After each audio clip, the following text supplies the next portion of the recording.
If one is a bona fide servant of a pure devotee, then the effect is practically the same.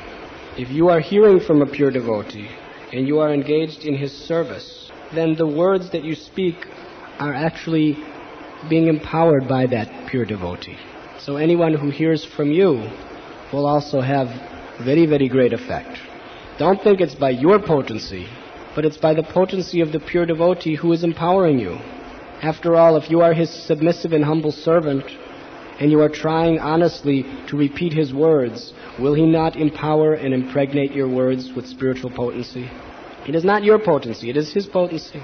It is God's potency. So therefore, we should hear from the sincere devotees who are the servants of the pure devotees, and of course also from the pure devotees. But to hear from professional reciters, or from the impersonalist class of men, the effects will not be the same. Hearing from professional reciters, the effects are very minimal, because they are not impregnated with the empowerment of the pure souls. And similarly, hearing from the Mayavadis and the impersonalists is sometimes very dangerous. Sanatana Goswami describes it as like taking milk from the lips of a serpent.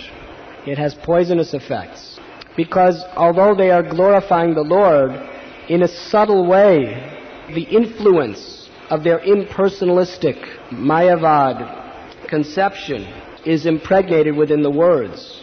And for a devotee, the Mayavad conception of becoming one with God is like poison. So in fact, it is like drinking milk from the lips of a serpent. Milk is very nutritious. It is the perfect food. But when that poison is within the milk, it becomes deadly.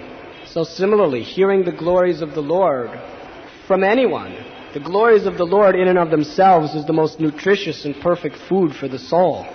But when the influence of Mayavad philosophy is integrated within that sound vibration, then you should know that that influence, which is a very, very powerful, subtle energy, which you may not even be able to recognize with your gross intelligence, it will spoil your service attitude, and therefore it is like poison.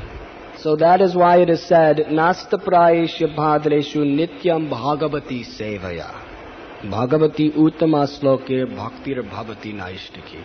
That one should hear the Bhagavatam from a person Bhagavatam, from one who is actually following in the footsteps of Shukadev Goswami and the great Acharyas in the disciplic line.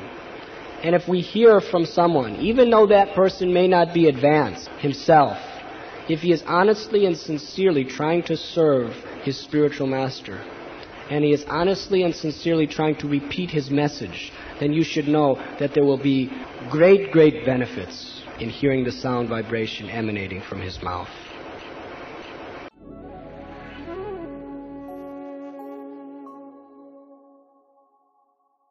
You were listening to Radhanath Swami on thesacredconnect.com.